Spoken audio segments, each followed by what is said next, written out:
Welcome to the New Masculine Podcast. This is a place where masculine identifying people come together in community to disrupt outdated models of masculinity and together construct new models for our way forward as men. As a special note, while this conversation is between men, this podcast values all beings and seeks to create positive impacts for all. I'm your host, Travis Stock. I am a master life coach, an equus coach, which means I often partner with horses when supporting clients, and I'm a teacher. In my coaching work, I am passionate about the balance of masculine and feminine energies in each of us, regardless of gender. I seek to help others nurture a relationship with both types of energy, which often leads to a greater sense of wholeness. And yet what I found in my work with men is that many of us have been taught messages about what it means to be a man by first teaching us to avoid anything that is associated with the feminine. That avoidance leads to few experiences of intimacy, emotions outside of anger, vulnerability, or even a sense of belonging. Striving to comply with these models of masculinity has many of us feeling isolated, ashamed, unworthy, afraid, angry, and depressed. That's why I started this podcast, to bring men together who are ready for something new, something more whole. I'm especially curious about my next guest's journey with masculinity. Cameron Miller identifies as Two-Spirit, a term that originates from North American indigenous cultures to describe someone who's gender variant or accessing both masculine and feminine traits. In this broader conversation of creating new models for our way forward as men, I believe it is very important to include those voices of those who do not identify easily within our traditional gender ideals. Cameron finds that masculinity is a concept that touches every portion of their life. Their gender identity, sexuality, relationships, spirituality, cultural upbringing, and even work. Since their life requests that they are constantly redefining their relationship to masculinity across the board, I'm eager to learn how Cameron adds to our exploration of the new masculine. Thank you for joining me, Cameron. Thank you for having me. Yeah. Tell us a little bit more about yourself. I was born in Oregon and grew up in Arizona, spending a lot of time out in nature. I was a bit of a nature child, and then ended up joining the U.S. Navy for 5 years. And after that, got into the technical field of the burgeoning internet. And now I am a conscious digital consultant, do marketing and build websites and help people better understand their customer journey and how to get a better result from their entire online experience. I love that. And I love that we were, before our conversation of starting to record this episode, you and I were just realizing that we both grew up in Tucson, Arizona. We have this connection that we didn't even know was there the whole time. So as I was saying in my introduction, you identify as Two-Spirit. Can you give us a little bit of information about what that means to you? Yeah, it's something that I really kind of gradually came into an understanding of myself. When I was very young, my parents said that about around age 3 or 4, that I just kind of stopped smiling, and nobody really knew why. And I just, and this is mostly in retrospect because I certainly didn't know at the time, I just didn't fit into either of the boxes that were presented as models of being, of ways of being. And so that kind of made me retreat, kind of put the walls up and just kind of like, okay, this part of me is not seemingly getting the feedback that I was expecting, so I'll just hide that part. That'll stay back here in the background. And so a lot of my experience of that just became more like unconscious. But as I grew older, entered in my teens, started having a real serious bit of angst around my sexuality. And after joining the military, I was unfortunately a victim of sexual assault when I was stationed overseas by a fellow service member. And that drove me a lot further into a period of homophobia that had been inculcated during my upbringing. And it took me a while to come back around to that and to explore what that meant for me and to come to terms with it. And in those explorations and researching, and thank goodness for some of the newer generation and new terminology that they're bringing to the conversation and to our experience, I'd always resonated with Native American teachings, from my growing up and being so close to the land and in the wild, so to speak, in Arizona. And so when I came across the term Two-Spirit and read into like what it meant, and that they were the healers and medicine men or women, kind of the wise clerical sort of, as in cleric, not clerical as in paperwork, kind of a position in their tribe. And it was a way of being that was revered rather than one that was denigrated or seen as marginal or undesirable. So it articulated the way that I felt within in a way that I had not been able to come up with myself necessarily. Closest thing that term that has come about just in the recent past to describe it has been gender fluid. Which is very similar to, but nuanced with non-binary. And we're all sort of just learning what all this nuance is now, because it's finally, become relatively safe enough, or more safe and more accepting of a society for people that are on the margins of the binary system to actually, self-express and be who they are in a safe way. I think it's so interesting that it's my understanding in the small research that I've done around the Two Spirits sort of terminology and identification is that, as you were saying, for many indigenous cultures in North America, it was revered. Those cultures that were connected to the land, that were more living and working in community. And it was sort of the adaptation or the coming through of Christian values that put in a shift in that. And my understanding is that in many of the current Native tribes, that their relationship to the Two Spirits thing has sort of shifted and changed as a result of Christianity coming through and the influence of that. Is that your experience? Yeah, there's definitely been I don't know, the one word that comes to mind, or the organization, or the whatever you want to call it, was the Inquisition. That, the Spanish Inquisition of Catholicism did an unbelievable amount of damage in their unhinged zealotry. There's been a definite patriarchal overwriting of certain aspects of certain tribes' traditions. Those most removed from colonization are the ones that retain the not matriarchal but more egalitarian, understanding and knowing of that concept. Yeah, I would imagine it's sort of hard to maintain the purity of one's culture when you've got other cultures coming in and dominating. And it started with the Spanish and Catholicism, but then sort of the puritanical values of other European nations moving to the United States and making the original colonies. And it was just a continuation of the same program. It was just different colored skin and different language that was the ones administering, the genocide/re-education program. Mm-hmm. I didn't even really quite realize how heinous it really was.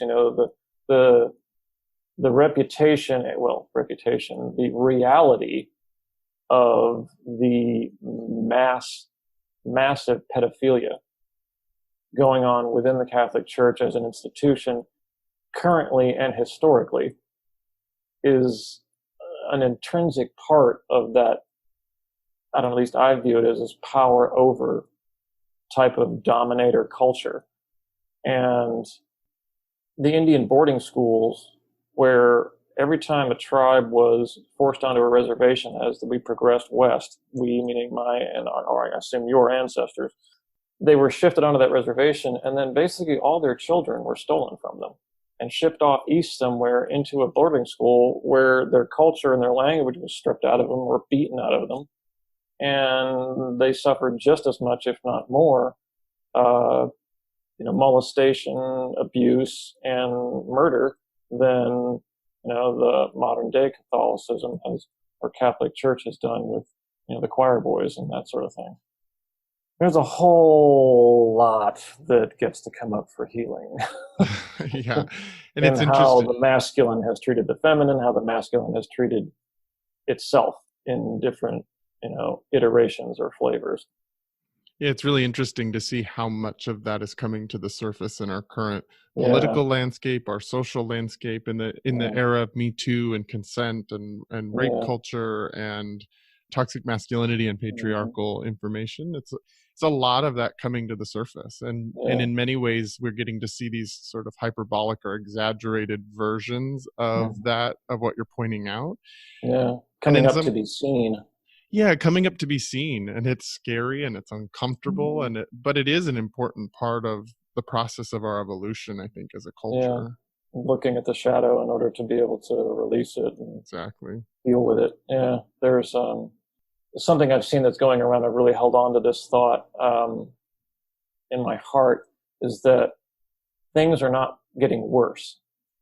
They're merely becoming unveiled for the first time maybe in history. And that unveiling is what is going to lead to a place of possibility for healing. Yeah. Yeah, I mean, that's sort of how I've had to continue to hold it in my own psyche, because it is challenging to watch. Yeah. But I'm sort of holding it in the concept of like, this is the tension we need to go through as on our route towards transformation. Mm-hmm. It's that transformational tension that makes us unable to go back to the old way and forces us into the new. I could no longer accept the things. So what's the turnaround of phrase on accepting the things you can't change? Like I'm going to change the things I'm no longer willing to accept. Yeah, something like that. Yeah. So the thing that I hear that you were pointing out that I think is this, like you're talking on a very systemic level of the Catholic Church or systemic and patriarchal societies around the taking of power from others. And that power differential.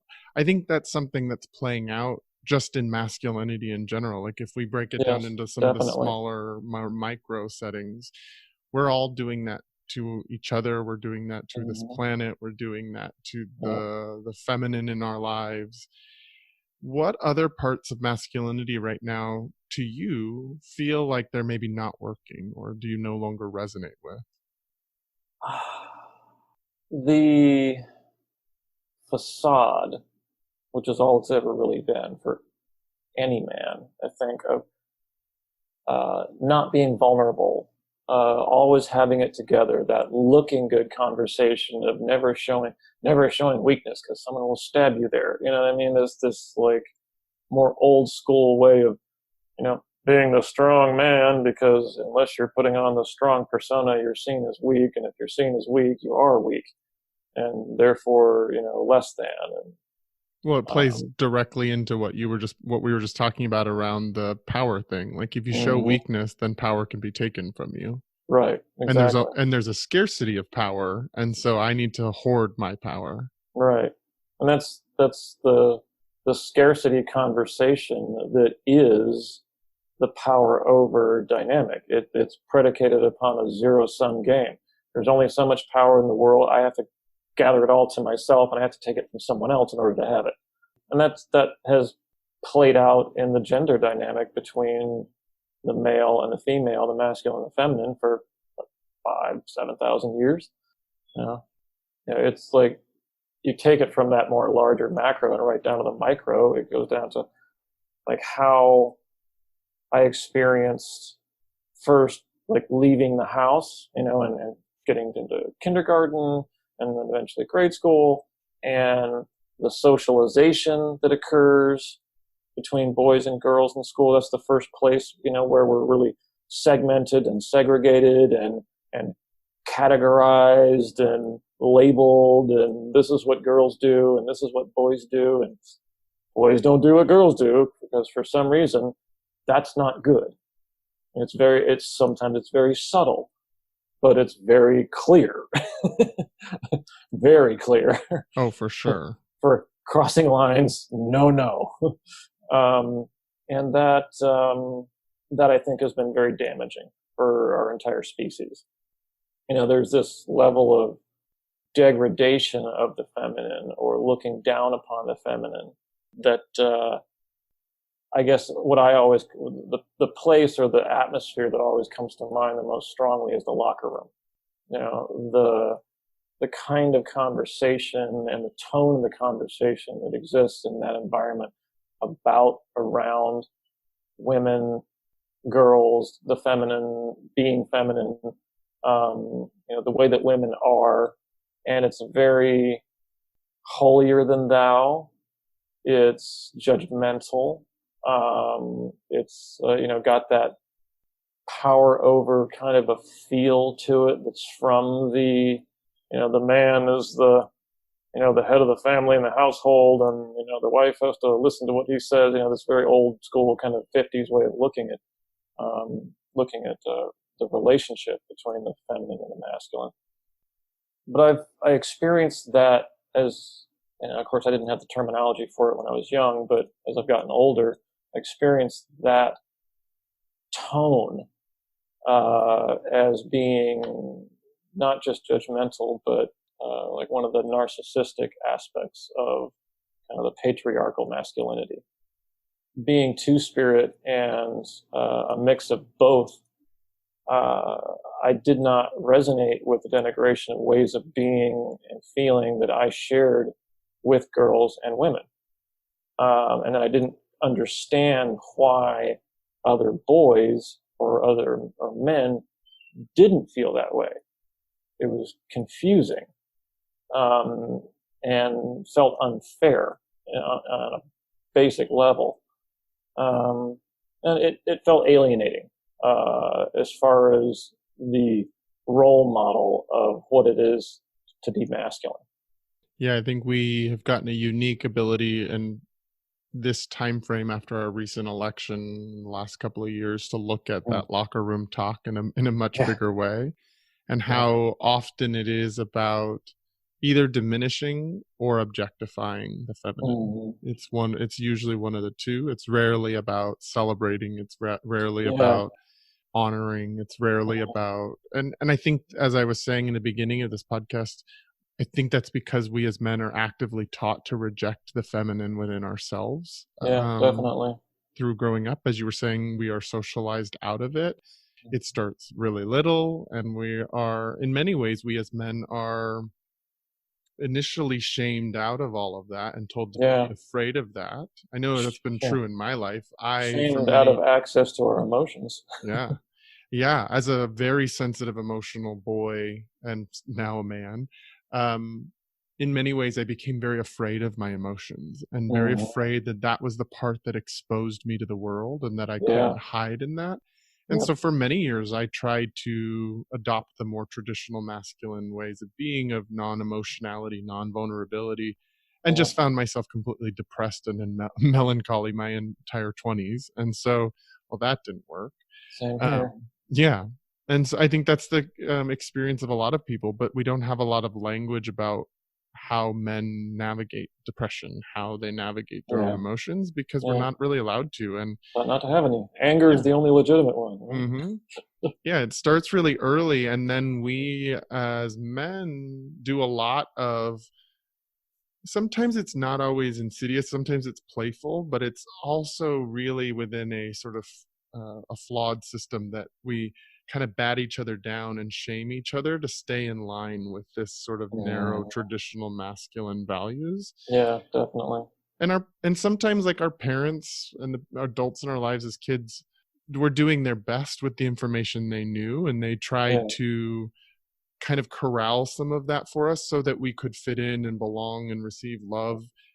But that's also within a system that is broken. So it's like we never could fit in, belong, and really feel love in a broken system. And so we're sort of being corralled into that broken system. And it's how do we get ourselves out of it? It sounds to me like by changing it. Yeah, exactly. And I think the changing it starts internally first. You can't Yeah, change anything on the outside until you've had a yeah, look at it in yourself. yeah. As somebody, you were saying that this has sort of been a recent adaptation and active identification in your life, the two spirits thing. What's that journey been like for you of challenging those patriarchal things in you or allowing yourself the freedom to have both sides, masculine and feminine? It's been a pretty emotional journey of deprogramming the societal homophobia that was taught to me, as a kid, and and caused me to compartmentalize parts of myself that didn't fit within the acceptable paradigm. I entered the most masculine thing that one can do at age 18 after graduating high school and join the military. And that is a very common thread among people who are gender variant, let's call it, that there is a high percentage of us who do join the military, you know, in many cases to try and, I don't know, would to use the masculine word for it, man up, So you it's like an know, like, overcompensation. right, exactly, to try to Mm. somehow like reach this ideal that's been presented to us by, entering into the world of the warrior mythos, and going that route. And I did embody that. I am a very interesting dichotomous mixture of traits and strengths. And, I'm an ex military policeman and firearms instructor. And I'm also a vulnerable, safe space for, connected sharing about deep trauma.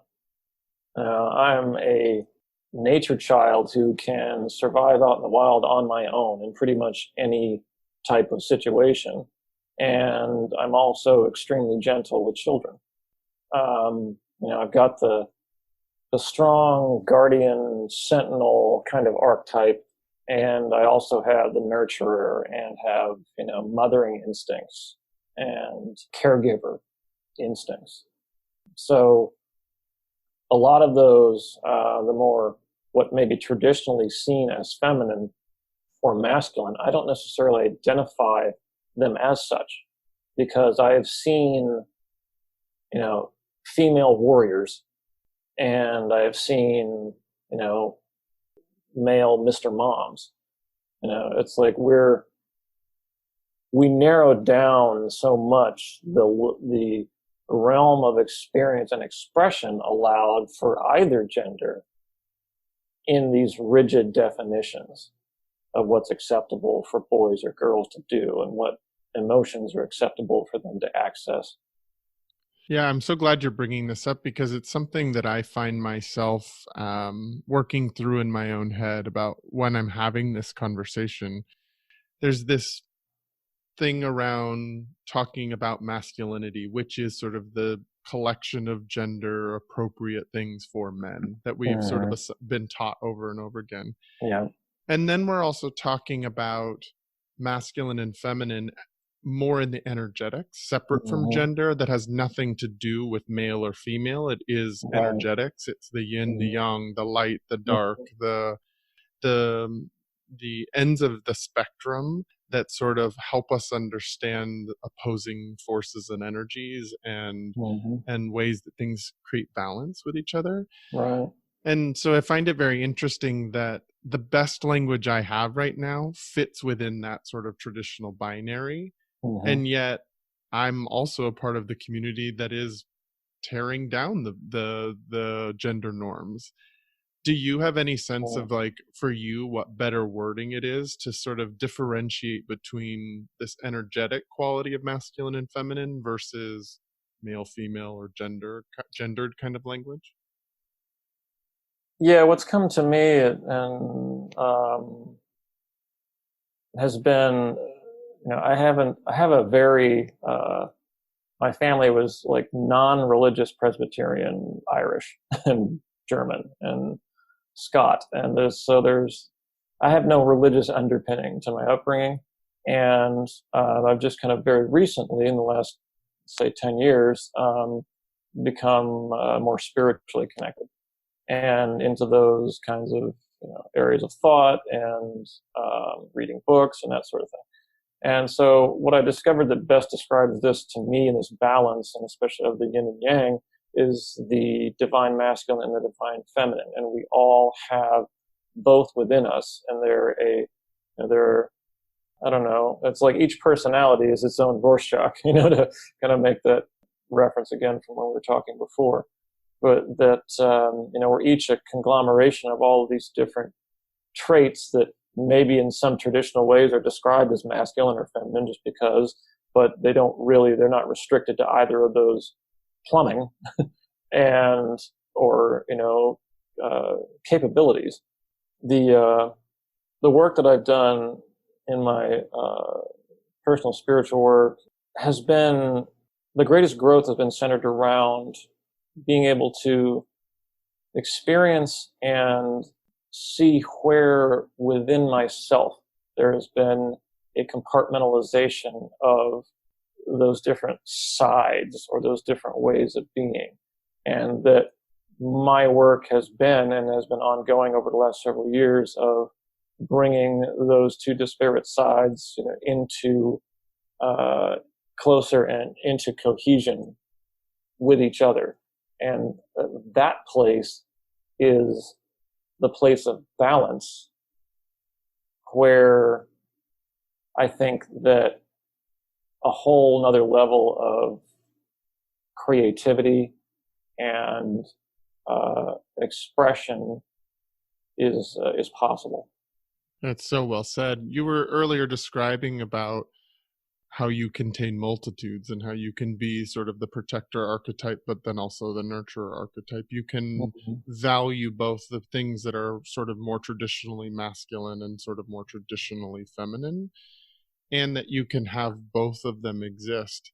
I think that sometimes in the conversation around toxic masculinity or tearing down the patriarchy, many of the sort of imbalanced divine masculine things that are really appropriate almost get lost, as if like there's no parts of the masculine that are really healthy and valuable. And what I hear you finding is that there's value in both sides of it, and how they come together. Yeah, balanced and in respect with each other. I think that's largely what there's a lot of, like, I've gotten that reaction. I sort of informally, I'm not any sort of therapist or shaman or yet, but I do work with some of my brothers who are other warriors that have been also have PTSD and are damaged, let's call it, in one way or another by what they've had done to them or have been made to do. And many of them are more on the traditional end of masculinity, especially my one friend who's very hyper masculine, combat vet.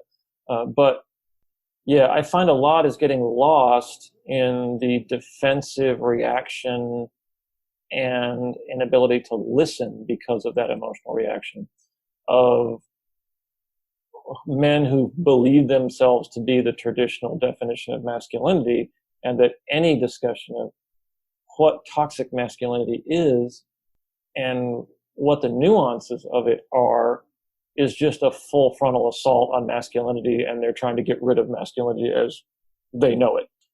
It's as though they want me to disappear, is kind of the reaction. And it's been like what I found my place has been is in delving into the nuance of that conversation with them in as Socratic a way as possible, asking questions and trying to bring other perspectives into their view, which really unfortunately, this is one of those things that I feel like the my way or the highway of traditional masculinity creates a rigidity and an inflexibility in thinking and being open to other perspectives, bringing value and input into decision making or judgments being made about something.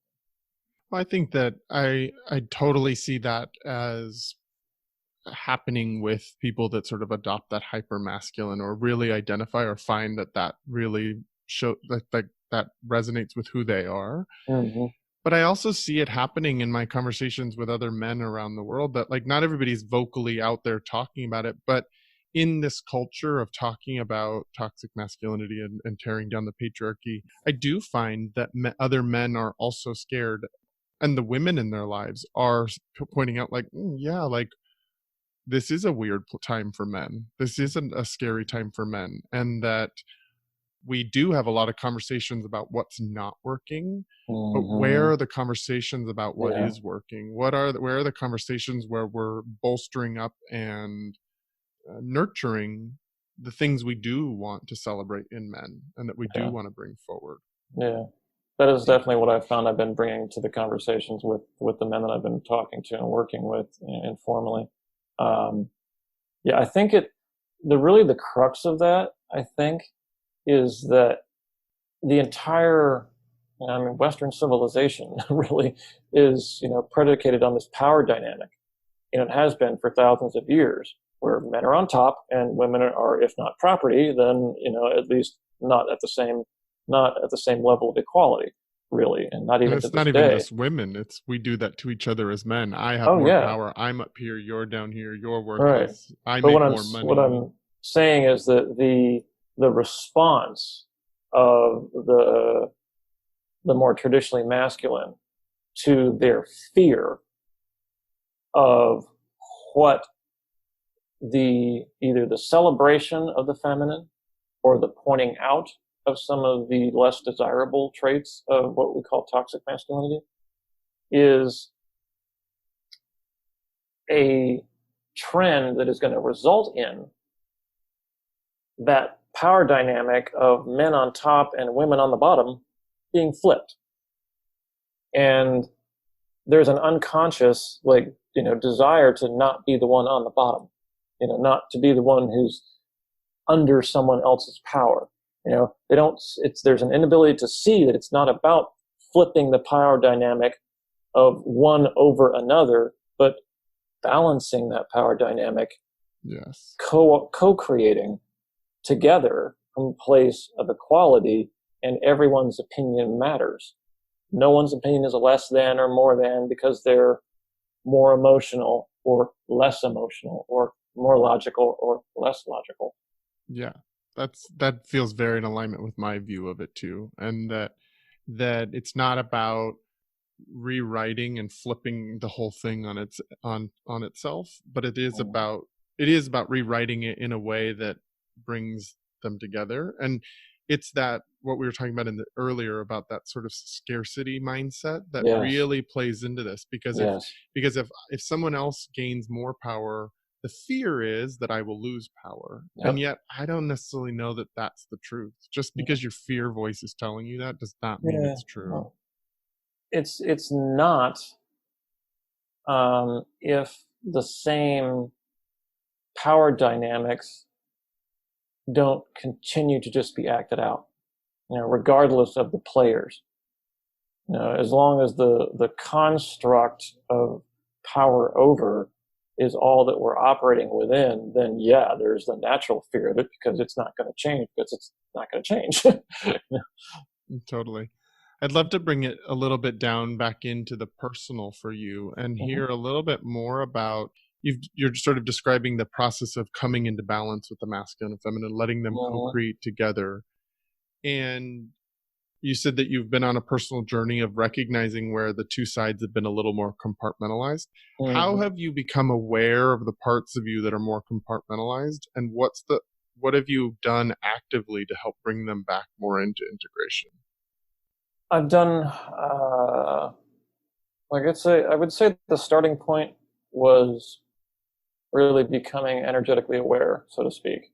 My first exposure to something spiritual that, my family were like, if you can't hold it in your hand, it's not real. Blue collar, pragmatic point of view. And but that was qigong. One of my brothers that I talk to and work with is also my qigong master who taught me, and that started to. I thought all that stuff was frou-frou in my earlier life, but it has been a real boon to me, and it's been the starting point for my growth. And then entering into some transformational work programs, something called gratitude training down here in South Florida, that helped me get in touch with my ways of being and some of my limiting beliefs and conversations that were running me, especially around victimhood and my PTSD trauma story.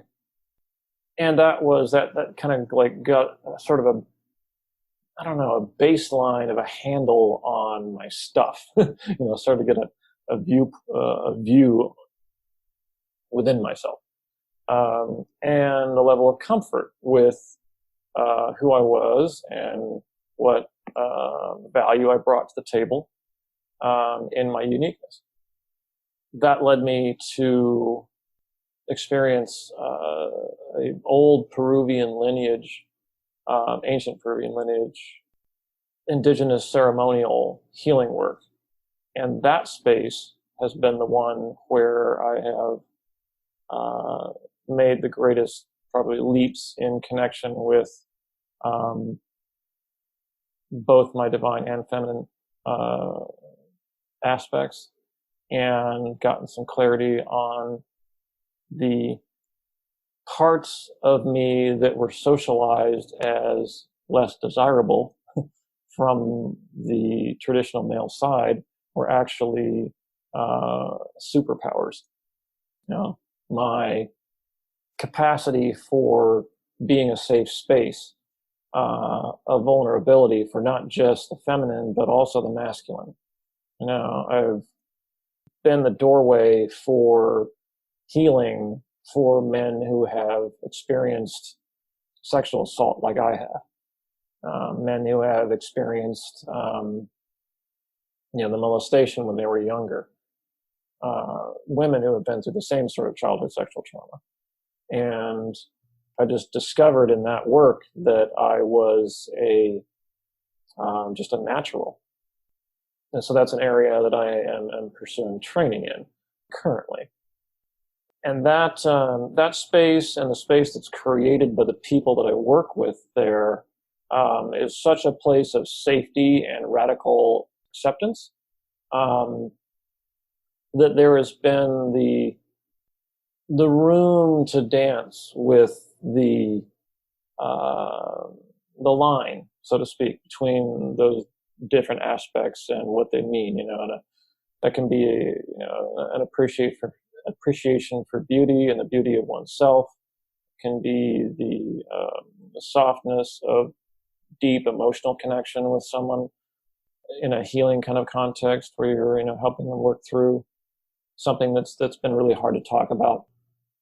Accessing those parts of myself has opened up the healer in me. Parts that were closed off because of the ways that I was taught that it wasn't okay for boys to feel or be or express. That it was unpopular. I love that yours and my journey feel so similar, that once we started looking inward and started our own healing journey, it has led us to moving outward and towards sharing and teaching and being in actively participating in the healing of others. And that has been a part of our own healing as well. It's like a nice cycle that keeps reinforming itself, instead of sort of more of the trauma patterns that were created by what we were taught, or the traumatic experiences that we weren't, because those have a cycle to them too. But we've sort of now been able to create a new cycle in ourselves that reinforms the healing. Yeah. And breaking those family cycles that, they say that, what is it? Oh, this sort of thing just runs in my family or whatever. Well, it's the person who decides to stop and say, no, I'm going to feel these things and stop this in my family line here. Yeah, I love that you said that, because I always say that I tend to surround myself with people who are the pivot points in their family lineage. the place where the recognition that Yeah. that no longer works and finding a new Yep. way. And I find that many of us that do sort of resonate with the pivot point thing, that there is it's a challenging experiences to life in the process of doing Mhm. so, because you can't just Yes. go the way that was given to you. Yep. You have to create something new, and there's not Path less really a traveled. model. Yeah. There's no model for it, so you Yeah. have to really create that. Yeah. It's a good, I don't know, wilderness analogy is trailblazing. Mm-hmm. You're going where there is no trail. Yeah. Some of the keywords that I pulled out as you were talking about sort of the process for you was getting help, having someone Mhm. help you turn inward, help you understand energy and develop a relationship to it, Mhm. guidance around that. I think that men are not really getting a ton of that. We're supposed to know it all, so we Yeah. don't get guidance and we don't get help, and we're not supposed to ask for help because it's weakness. And Yeah. yet the receiving of help in the initial phase is what put you on a path towards your own healing. Mhm. Safe Definitely. space seems to be a really important thing, that whether you create it internally for yourself or if the community around you is creating safe space for you, Mhm. to do that work, to do the unraveling of the old patterns so that you can step forward in a new way. Yeah. So that's definitely accurate. Yeah. Yeah. And then community, having Yes. people that Huge. nurture and support the Yeah. process for you. And celebrate you for exactly who you are, and not trying to define you or coach you into a different way of being based on their own desires or their own programming. It's like I said, talk about that radical acceptance. I think if we all are able to experience the level of like radical acceptance of our choices and self-expression, that we would be a much more vibrant society. Yeah. Agreed. Mm. And yet, I think for many men, that sense of community and belonging is missing. Yeah, it's lacking. The only place that it's really like, I don't know, celebrated or condoned, let's say, is sports. Yeah. In competition, in sports, and that's kind of it. Yeah, I always say that the only forms of intimacy that are allowed between men are competitions and sports and drinking, Yeah, alcohol. Yeah. yeah, It's the only ways that we do that. And I think I love being queer in the sense that I get access to more intimacy with other mhm, men, not just in my sex life, but in my engagement with other men, because we've sort of had to jump through over that hurdle anyways. Do you agree that it's that is something that's missing for a lot of men? Is that uh, sense of community, that sense of belonging, often even physical touch outside of yeah. maybe Oh yeah, in heterosexual relationships, the one female partner is allowed to physically touch, yeah, but outside of that, men are quite isolated from that. yeah. Very much so, and it's something that like I felt like I don't know, a heart sickness around it.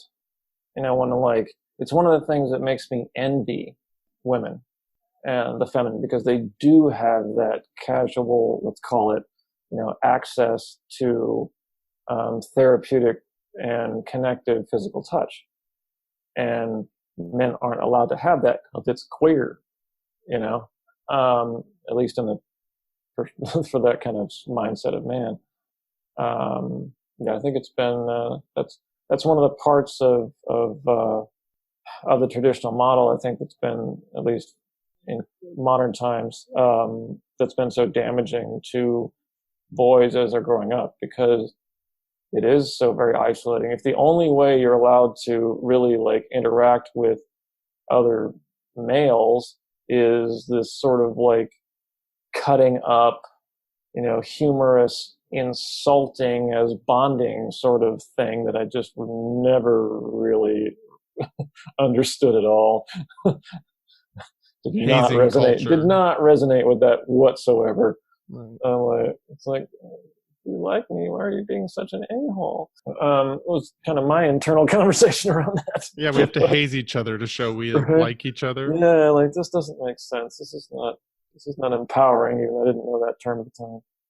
I wanted to touch on just one thing before we got too far away from it was that you made a mention of this um, pivot point, like in the family, of like changing, ways of being or other things that aren't working.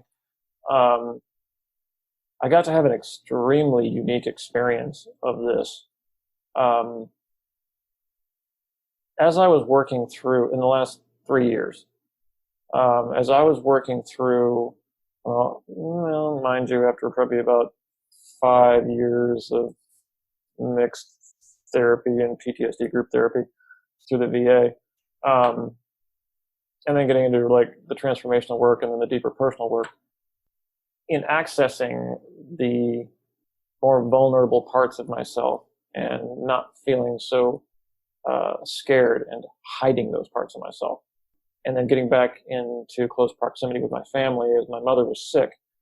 And especially during the process of like after she passed and the repercussions that that brought for my father and my sister and the grieving, that my work that I'd done around my assault and the PTSD that resulted from that, and being able to no longer be in a place of shame around that, and to be able to share from a vulnerable space with my family, with my father specifically. It opened up a space for my father. Mother had passed away. The cork that she had been on the bottle of his PTSD was gone. He was having nightmares every night, coming up out of bed and, beating the, what, out of the dresser, out of the furniture. And it led to this space of an opening for him to be vulnerable with me and to share with me something that a similar experience that he'd had growing up, or not growing up, but when he was in the military overseas. And it allowed me, in connecting with the superpower that is the space of vulnerability, allowed me to model and create that safe space for my own father, a generation later, a different war, to be able to seek the same kind of healing that his son had been able to reach for myself. And now, he's walking his own path into therapeutic healing via the VA and other programs. And if there was one thing that had like given me confirmation that like the path that I was on, the work that I was doing and where it was taking me was exactly where I needed to be, that was it. I'm so glad you shared that story. I've got chills on my body as you're listening to it. And it's so in alignment with my value system and what I believe, and is a consistent theme that keeps coming up in my interviews for this podcast is that there's this fear that the vulnerability will be subtractive to your life, that you'll feel less than, that you'll fall apart. And actually, it oftentimes is so much more additive, and it changes everyone. It's empowering. And I love that your story illustrates what's been missing from the way more indigenous cultures held initiation phases, yes, or events in our lives that ask us to grow up or to move through puberty into manhood or something like that. There's this. There are parts of it. It's also the Joseph Campbell hero's journey. It's like rites of passage. It's that moment where you do have to go out into the world and navigate something on your own, to individuate from your family or your community to find what's true for you. But what's missing is that coming back, that return to the community, the return to the family, to share what you've learned. To bring who you now are back after that initiation, that is for the collective too. We just think it's at least in this culture, go very individualistic and leave and go isolate. And I think some people's family traumas and the way the interactions and the relationships do require that. But I don't think that it's the mass, everybody needs to go and isolate, individuate, and never return. But it is that return and the sharing who you are now and what you learned that gave your father space to do his own work too. Yeah, exactly. Yeah. Thank you for But sharing that that's story. again, being a place of vulnerability leads to a place of connection that men are socialized away from. Yeah, absolutely. And I think that a big piece that I want to sort of highlight that you're talking about, that you talked about, that other people have given you and you've had to give to yourself, is that radical acceptance Mhm. piece, or that really actually giving yourself permission to love the parts of you that feel weak, that feel vulnerable, that Yeah, feel like they don't match up with the traditional things that were taught to you. it's almost a forgiveness of self for not being what someone else wanted you to be.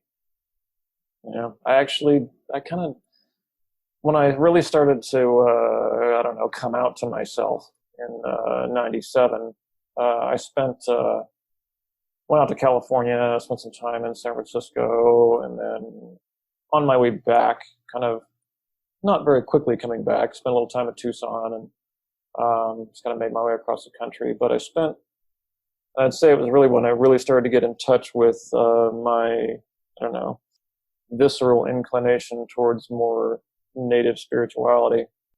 Parked my car on the side of the road in Monument Valley and just walked out into the mesas and just was just kind of, I guess, going on my own little vision quest, without having the terminology to call it such. Just went out and spent some time with myself and with the universe, with nature, and did some self acceptance work around the fact that I was not going to be straight and was okay with that. And kind of just some self realization, some kind of standing in my own knowingness about myself and dropping away some of the judgments that had been applied to me, just based on society's opinions at the time. And I'm very grateful to watch and experience the last, 20 years where things have evolved quite a bit. Quite a bit. And would you say that it's just been an additive experience, even if it's been hard at times, that things have opened up? Yeah, I mean, I will say there's definitely some envy or jealousy that maybe comes up. Maybe I didn't have to be one of the pioneering generations. It'd be kind of cool to be maybe about 15 years old right now instead of in my 40s. But, Totally. at the level of freedom of expression that exists, like, I don't know, the kids in high school these days are pretty much, they can wear whatever the hell they want, and Totally. there's just so less judgment around that, and at least in more metropolitan areas anyway. Yeah. Well, I appreciate you sharing that story, in owning yourself, in finding that acceptance of self and finding in love of yourself and really actually doing the work. I know you had sort of mentioned that there was in some internalized homophobia that was a part of your Mhm. life based on Yeah, actual traumatic experiences that re-ingrained things you had been taught. yeah, And I so appreciate you sharing that you did the work to find who you really are, even through the fear stories, even through the stories of control or power or hate or judgment. yeah. That you Dropping that really, self-hatred. yeah, that you really did the work to find that. And I love the invitation that gives to any of the men that are listening to this podcast, or people in general, but that there's an invitation to do the same in yourself, and that it has added to your life. It has made your life better to find that place of self acceptance, even though doing so goes against the rules that the culture taught you to do, which is Yeah, to love that part of you that feels weak, to love the part of you that feels rejected.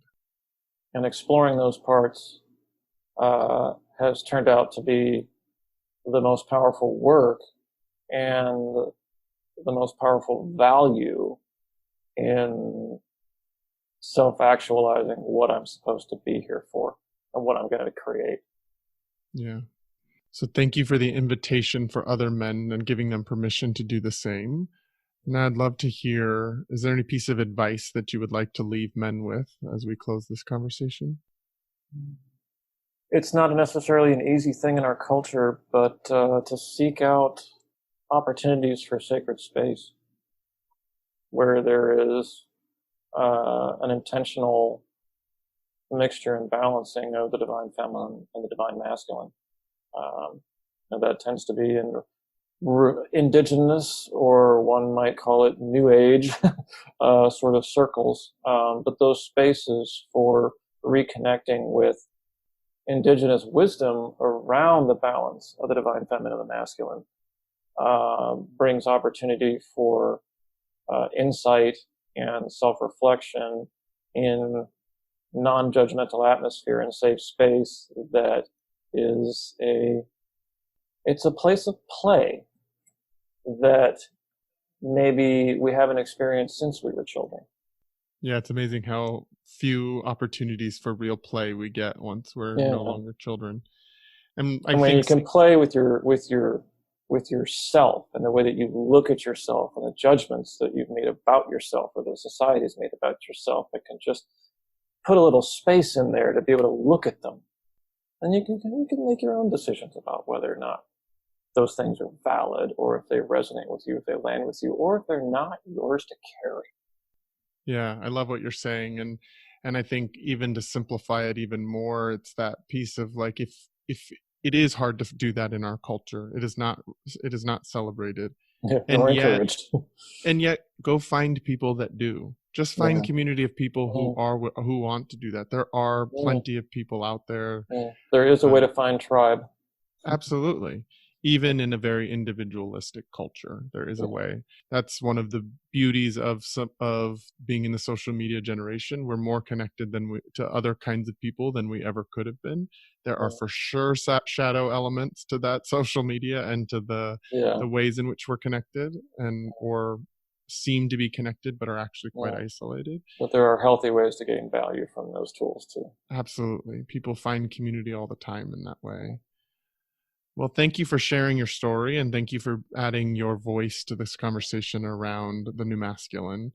I think that you add such a unique texture in that we're able to have the conversation that utilizes the language of the binary while being somebody that is deconstructing the binary just in your presence.